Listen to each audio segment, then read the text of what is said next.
when we carry on this conversation between Eob, by the way, and Elihu, we want to start in chapter 35 of the book of Eob.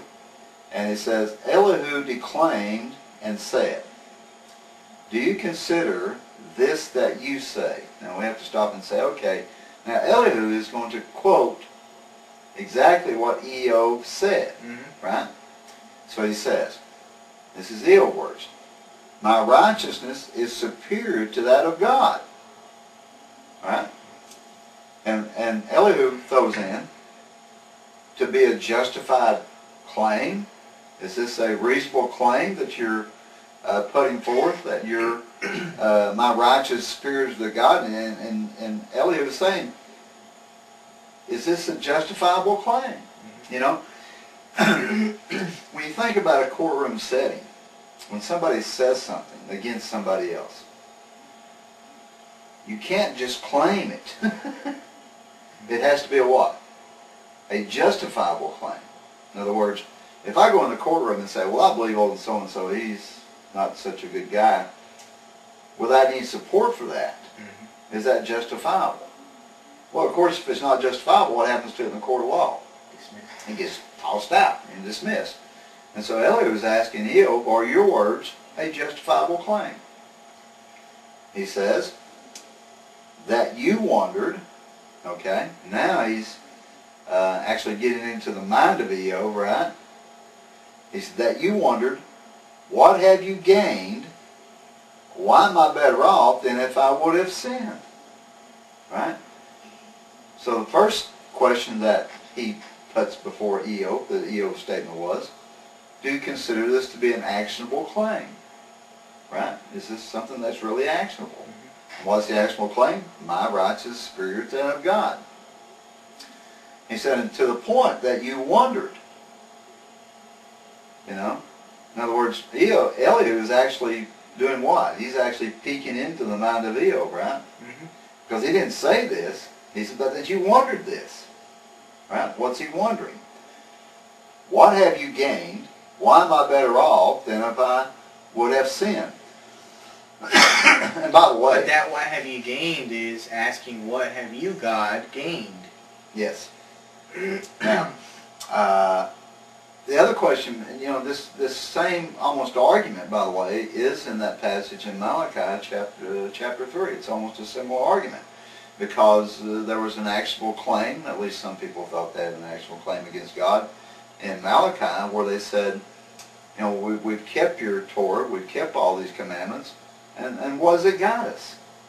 And they said, look at the evil, the wicked, and look how they prosper, and look how we're suffering. What has it got us? You know, are we getting anything out of this?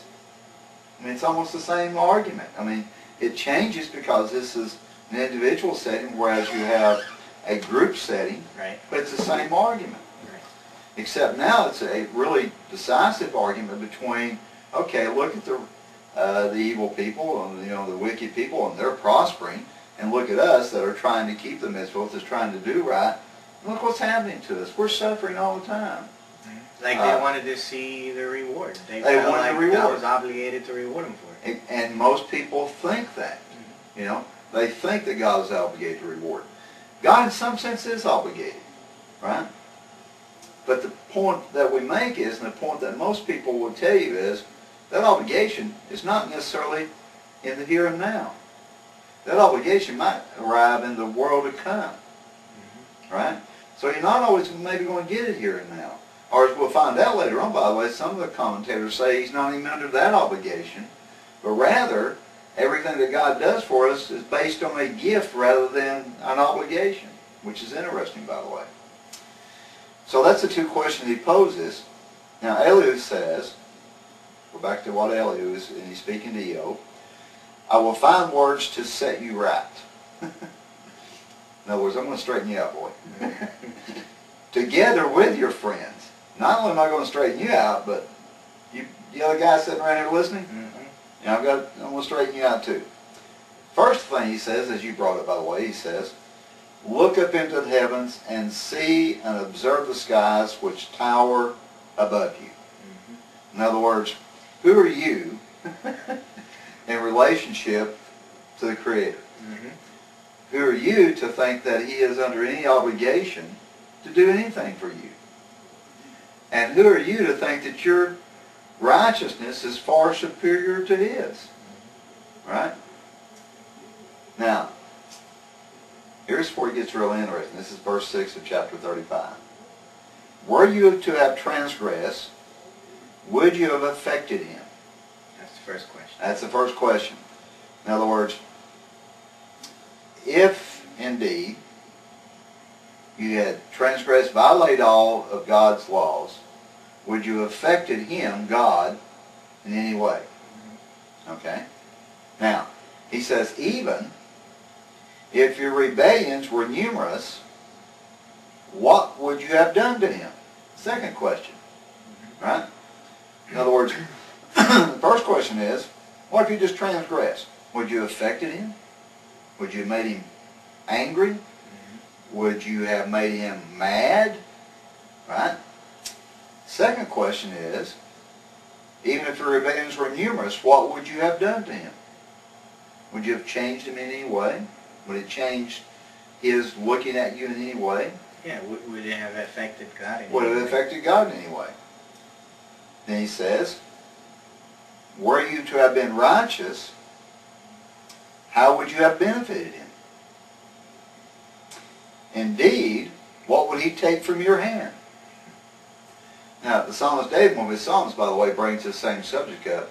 And one of his psalms, he says, gee, God, we're just giving back to you what you already gave us. In other words, we're not giving you anything. We're giving you what's already yours. I mean, there was this enlightenment from David's point of view was he found out, oh, I'm bringing sacrifices, but guess what? They're not mine. Mm-hmm. Because why? Because eventually everything belongs to Him. So how can I bring anything that doesn't already belong to Him? Obviously, can't do it. But yet we're told to do what? To do it. Okay, let's continue on. He says, here's the deal. This is in verse 8. He says, your wickedness can affect only another human being. Right? And your righteousness, another man. In other words, Just like you. just like you. In other words, our wickedness and our righteousness can only affect ourselves and the people around us. That is the only effect it can have. Does it affect God in any way? No. Does it make Him angry if I sin numerous times? Nope. Does it make Him happy if I keep all the commandments precisely and correctly, exactly the way I'm supposed to, never violating any of them? No.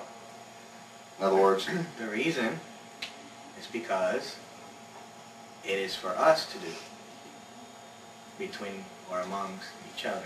exactly. Well, remember, when God gave the Torah to the people of Israel at Sinai, Right? one of the things He says, I have given you these laws to live by. Right? Well, for who to live by? For God to live by? Right, the people. For the people to live by. Right. It's obviously that God doesn't benefit one way or the other if we do keep them or if we don't keep them. There's no benefit. That would explain, I guess, correct me if I'm wrong, but that would kind of explain what Moses tells the people, that the Torah is not in heaven, to send anybody to get it, or, that the Torah is not, across the sea, Right, right. In other words, that it's there with them and for them. Exactly. So it's the fact that this is there for our own benefit, so to speak. Right. Well, there's a nice word I think that most people, we usually use this word in relationship to God, but we use it, we don't really think about it. But there's a nice English word, it's called benevolent. Or we would call God as a benevolent creator, or a benevolence, Benevolence simply means that there can exist a being that continuously gives with no ability to receive back. And this is really the Creator. He is constantly giving, but never receiving. And the reason